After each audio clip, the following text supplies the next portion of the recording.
Mais sorte do que juízo. Essa é a definição para o que aconteceu hoje com o Santos na Vila Belmiro. Seja bem-vindo, eu sou o Lucas Assis.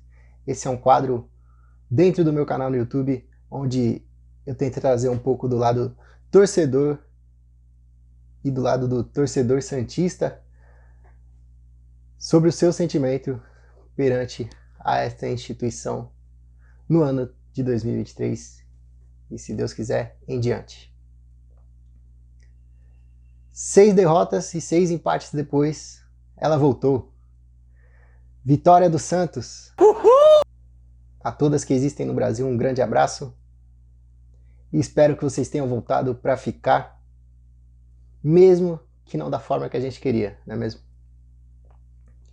O Santos jogou bem no primeiro tempo, teve uma mudança de postura, teve uma alteração ou outra já possível de se enxergar em questão de padrão de jogo, mas teve bastante coisa pra gente se preocupar. Santos 4, Goiás 3, Vila Belmiro, dia 9 de julho de 2023. É sobre esse jogo que a gente vai falar hoje. E eu quero começar falando o seguinte: vamos abrir o olho, diretoria, senhor Andrés Rueda, senhor Falcão. Hoje é o 7º dia desde a abertura da janela de transferências e o Santos anunciou um total de 0 contratações. É por conta disso, desse elenco fraco de bagre que vocês montaram, que o Santos hoje luta contra o rebaixamento. É difícil pra gente falar isso, mas é o que a gente vê. O Santos foi bem no primeiro tempo, o time abriu 3-1 nos primeiros 45 minutos mais acréscimos. Teve uma postura diferente do que a gente estava acostumado de ver no Santos, algo que a gente pedia, aquela vontade, o Lucas Lima jogando bem, o Marcos Leonardo mostrando que não pode, de jeito nenhum, ser vendido por apenas 12 milhões de euros. É um crime o que a diretoria está pensando em fazer com o Marcos Leonardo. Mas tem as suas deficiências. E são muitas. A começar no time titular, onde a gente não pode ter um lateral direito que não consegue correr e pensar ao mesmo tempo. Não dá. O João Lucas não dá. 3-1 no primeiro tempo, o Santos mostrou uma diferença ali da forma de jogar, tentou subir as linhas, conseguiu em alguns lances, o Sandri jogou bem. Enfim, o time no primeiro tempo, num todo, no geral, foi bem. Mas aí, foi pro intervalo, 3-1 no placar, jogando em casa, o que você vai pensar? Pô, segundo tempo, vamos entrar para matar o jogo. Não. O senhor Paulo Turra, no vestiário, deve ter falado alguma coisa que mudou o Santos no segundo tempo. O time morreu e com 8 minutos eu mandava para um colega meu no WhatsApp o seguinte: é a cara do Santos ceder o empate e tomar a virada nesse jogo. Lembrando que estava 3-1 contra o Goiás. Contra o Goiás. Time que perdeu pro Coritiba, que não tinha vencido ninguém. Até embalou a segunda vitória aí. Mas um time que não tinha vencido ninguém. Na casa do Santos. Esse é o nível que o Santos está hoje. Um time que não fazia 3 gols desde abril. No Brasileirão só tinha feito 3 gols no Corinthians. Esse é o nível que o Santos está hoje. E aí o Santos foi lá, 3-1 no placar, morreu no segundo tempo, cedeu o empate e graças ao senhor Bruno Arleu de Araújo, o Santos tentou, mas não conseguiu estragar meu fim de semana, porque o Bruno Arleu Deu um pênalti ali muito discutível. Na minha visão, não foi pênalti. Já recebi mensagens de alguns torcedores, até de rivais, dizendo que foi pênalti sim, mas aí vai de cada um. Na minha visão, é um lance que acontece em todo momento. Não era pênalti, mas a gente não tem nada a ver com isso. O Mendonça também não tem nada a ver com isso. O Santos não tem nada a ver com isso. O Mendonça foi lá, bateu muito bem o pênalti, decretando 4-3 no placar. E o Santos, que lutou bastante, Paulo Turra, que fez de tudo para estragar o fim de semana do torcedor santista, não conseguiu. E o Santos deixa o nosso domingo um pouco mais feliz, graças a Bruno Arleu de Araújo. Dito isso, um resumo rápido aí do jogo, quero falar o seguinte: senhor Paulo Turra, você teve uma semana cheia de treino, para treinamento, perdão. O time estava concentrado há 2 dias para o jogo contra o Goiás. Todo mundo que me conhece sabe, desde que o Turra chegou e mostrou ali um pulso firme no vestiário, mudança de comportamento de todo o elenco sendo cobrada em relação a treinamento, o time treinando mais, treinando em dia de jogo, sem tolerâncias para atrasos, jogador que não quer treinar sendo afastado, enfim, jogador que não serve para o time na visão do Turra, afastado, na minha visão também. Tem jogador ali que não servia, salvo um ou outro que foram testados fora de posição, mas infelizmente não vão ser testados mais porque foram afastados.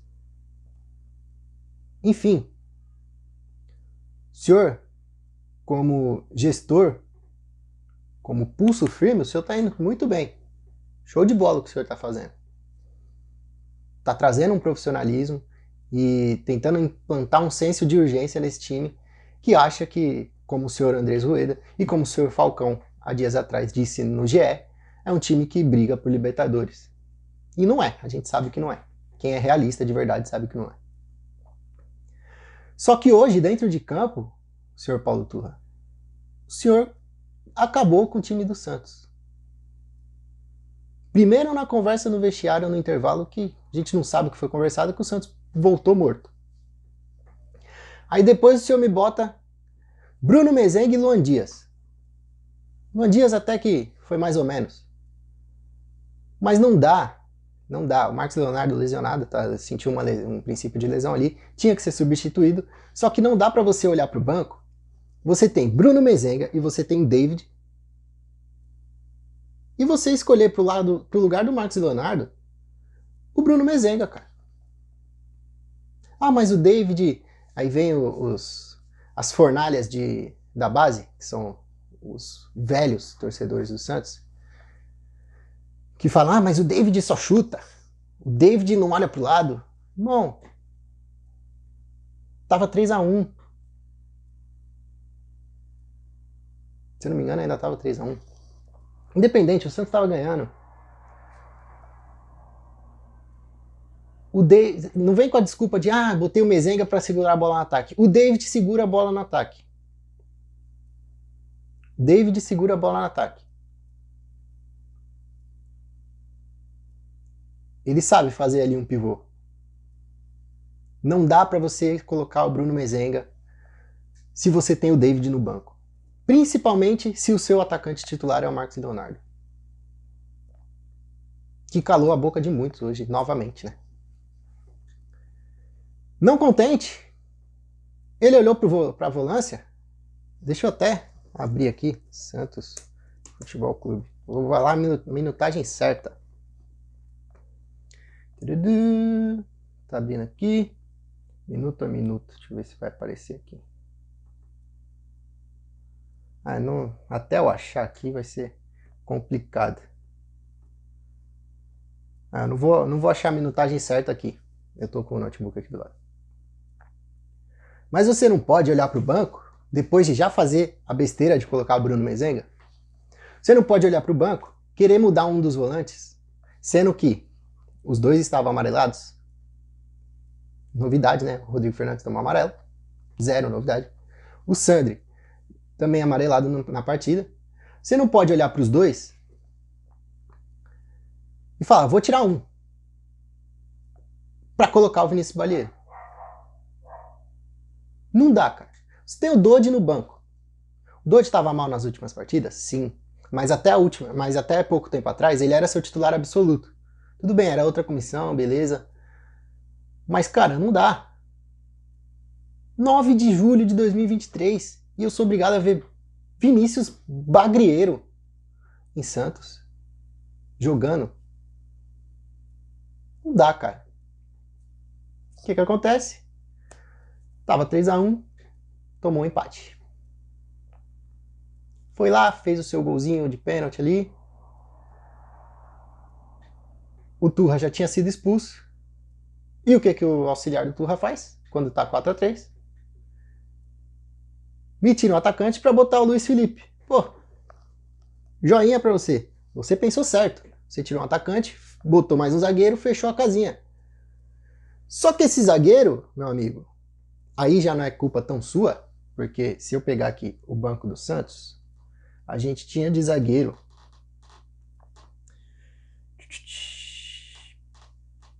exatamente só o Luiz Felipe. Aí já entra a culpa do Rueda e da gestão por o time não ter um elenco. Sei lá, cara. Bota... Ah, tinha o Alex. Tinha o Alex. Verdade, tinha o Alex 31 aqui. Então, assim, não dá pra você colocar o Luiz Felipe, que como disse um colega meu no WhatsApp, morreu na hora de entrar em campo, cara. Ele deu um trote horrível. Parecia que ele era um caminhão subindo uma ladeira. O trote dele é absurdo. Chega a ser cômico. E ele morreu assim que chegou na área. Já cansado, esbaforido. Então não dá. O elenco do Santos é ruim. Já são 7 dias sem nenhuma contratação. Tá para fechar com o Dodi aí, mas não anunciou. Até agora não anunciou. São 2h23 da tarde. Eu demorei um pouquinho para gravar o vídeo porque não tava afim, mas vim gravar. E até agora nada. Então assim, vamos abrir o olho. É uma vitória que traz um alívio para os jogadores, lava a alma um pouquinho, tira aquele peso de 12 jogos sem vencer. É uma vitória que coloca a gente na 13ª colocação, salvo engano. Tem a mesma pontuação do Curitiba. Do Cuiabá, perdão. Mas é uma vitória que, da forma que foi, mostra que a gente vai lutar muito para não manchar essa história aí. Vamos lá. Mostrar a classificação. Mostrar não, vou falar para vocês, né? Cadê, filho? A internet aqui em casa hoje tá complicada. Vou falar dos 10º para baixo, tá? Pelotão de elite lá na frente, pra gente ainda não é nossa visão. Vamos ser um pouquinho realistas. Eu vou falar do 10º para baixo. Atlético Paranaense, Atlético Mineiro, Fortaleza com 20 pontos. São respectivamente os 10º, 11º e 12º. Aí vem a gente com 16 pontos em 13º lugar. Mesma pontuação do Cuiabá, mas no saldo de gols a gente está um pouquinho na frente. Corinthians em 15º, Bahia em 16º, 15 e 13 pontos cada um. Goiás, Curitiba, Vasco e América na zona da degola. Do Santos para o Goiás são 5 pontos. Foi uma vitória crucial. Se você pensar que na próximo domingo, próximo fim de semana, a gente tem um clássico, nada mais nada menos, contra o São Paulo de Dorival Júnior, que a gente sabe que vai ser pedreira, principalmente que é no Morumbi, principalmente pela situação do Santos e pela situação do São Paulo, que é totalmente yin-yang, né? O São Paulo tá lutando lá em cima, tá bem, e o Santos lutando aqui embaixo, mal, péssimo, horrível, que é horroroso, horrível. Mas lavou a alma. Vamos ver se esse time acorda e se com essa vitória aí Santos enfrenta São Paulo, Morumbi. Botafogo, Deus sabe aonde, porque não pode ser na Vila Belmiro, tem que ser a 150 km da Vila Belmiro, então não pode ser em São Paulo, não pode ser em Barueri. Vai ter que ser em algum interior da vida. E depois Fluminense no Maracanã. 9 pontos.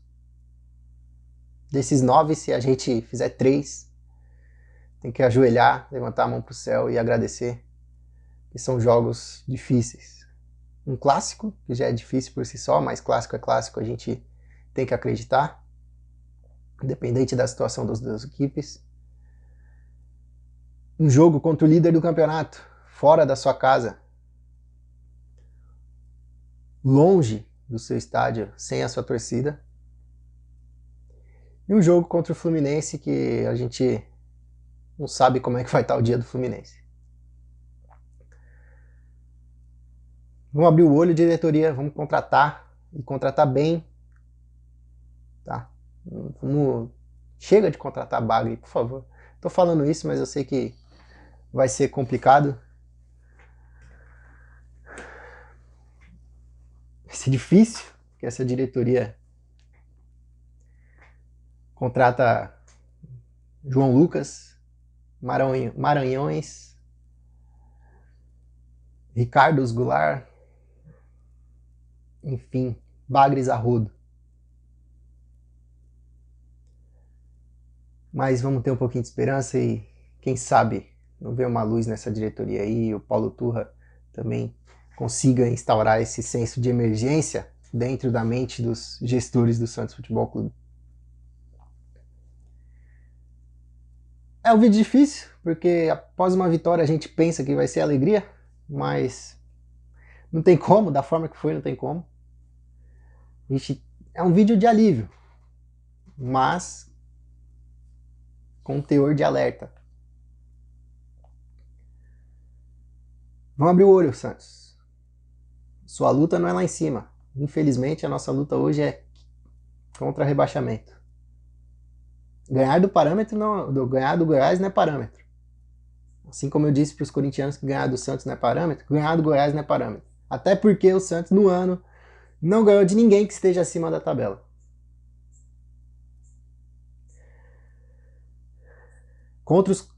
Em confrontos diretos contra os concorrentes do rebaixamento, e aí eu boto Santos, Cuiabá, Corinthians, Bahia, Goiás, Curitiba, Vasco e América. O Santos, desses 21 pontos, fez 13. Aí fica difícil.